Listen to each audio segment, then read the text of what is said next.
athletes Colin Porter, Ethan Sellers, and Cole Villers. Coach, comments on the game, please. I just thought they were grittier than us in the second half. Guys, they out-rebounded us 30-12. First half, things were going pretty well. We had good spacing. And then we just lost the battle of the boards. Which that's who we are. It was the one thing that we didn't get exposed when we play them on January 29th. There's been other teams we've played this year where we've been able to escape with narrow rebound margins that didn't affect the outcome. But when we are getting out rebounded by 18 and we shoot 30% in the fourth quarter, that's not a good combination to win a close ball game. But just a credit to Covington Catholic. Starks had a game of his life. He had 21 and 12, and we just had no answer for him inside. We went 1-3-1, and it stopped the bleeding for a little bit. But then, their length also bothered us on offense, and some of the actions that we are used to having decent spacing on just wasn't there tonight. It was a tale of two halves. We won the first half. They won the second half. They won the ball game. Questions at this point? Right now on the end. Jason and also Cole, you hit that three in the corner at the end of the third quarter, get you back within one. Yeah. Did you kind of feel like it was game on at that point, and then they just kind of got a little separation there?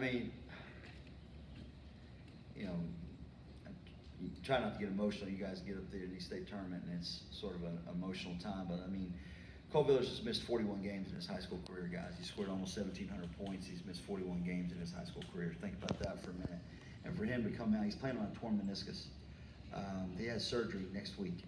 And so for him to come out and have 25 points, I think showed what's inside his chest right here, what's his heart is about, how he lives his life. He's a great leader. I love him to death. I love all these boys to death. But for him to come out and have arguably the best game, at least in the first half of this season, on that knee, and with all the adversity that he's had to go through, he missed all the recruiting live events this summer because of a high ankle sprain. And he's just suffered some disappointing aspects of this game. He's given this game so much. This game has also taken so much from him, and he hasn't flinched one time. And I don't think he flinched tonight. It just they just had a little bit more than we did. But when he hit that shot, Zach, I thought we had some hope. Absolutely. Colin kind of threw a no-look pass, which he's probably thrown about 1,000 of those in our career to me. But I hit that, and it cut it to a one-possession game. And then I was like, all right, we've been here before, we've been down before. So I thought that was going to give us some momentum, and it did. But then, I don't know, they just came out and they played harder than us in the fourth quarter, and it happens. But credit to Covington Catholic. Right here in the middle, up front. I was going to say 12. Can you just talk about what your coach said, just playing through pain, playing through injuries? How was that a lesson to your teammates? Well, I think that was Cole. I couldn't reach him because. Okay, Cole, go ahead. Playing through pain. I was obviously in pain, but I'm not greater than God. No one's greater than God. God has worked through me in so many ways, and that's the only answer I have for it. Is I think I hope if anything has come from my career and just this year. I'm sorry. It's just been that I've glorified God, and that I've just showed people that He's greater than us, and I just want to thank God for everything. That's it. Would you talk a little bit about not getting exposed because of your lack of size? Is that more a matter of making shots, or is it defensively, or is it sort of a combination of both? Great question. It's a matter. I was telling him several timeouts. Your perimeter pressure has to be your best post defense. That's what we usually rely on. And second half, guys, there's a reason Coach is the win-loss record that he has. What is he, 11-2 now? And Coach Resats. He had better spacing in the second half. He made better adjustments than I did. The rebounding, especially on free throws, helped that cause. But our perimeter pressure just couldn't affect their play, and so we couldn't affect their line of sight to make those crisp post-entry passes. Guys, that'll be the last game Cole Villers ever guards a post. Cole's 6'2" on a torn meniscus, guarding a guy that's going to the University of Miami. we knew it going in. It worked the first time, you know. But yeah, that just got exposed tonight. Obviously, the wrong time. But usually, it's the perimeter pressure that creates the counterbalance, if you will, Jason, to the lack of post defense, lack of size and physicality. Colin, you've been here, I think 4 or 5 times now, going back to middle school days. Can you kind of wrap that up? I mean, it's your senior year now.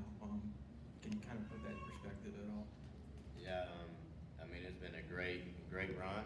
I thank God every day. You know, he put these people in my life that I'm second next to, and they're gonna be in my life forever. You know, they've been amazing for me. They've changed my life. But in 7th grade, you know, it was in that same locker room where my brother was beat by Collins, and I just remember like I never knew why he was sad after that game. I was just in middle school, but I still hadn't wrapped my mind around it. But now I know that this game it takes a toll on you, and just the days that we would wake up at 6:30 to practice, or the 5:30 lift sessions that we did every Monday, you know, that matters to us, and it was really hard to go out and in this losing effort, but we gave it our all, and we just thank God every day.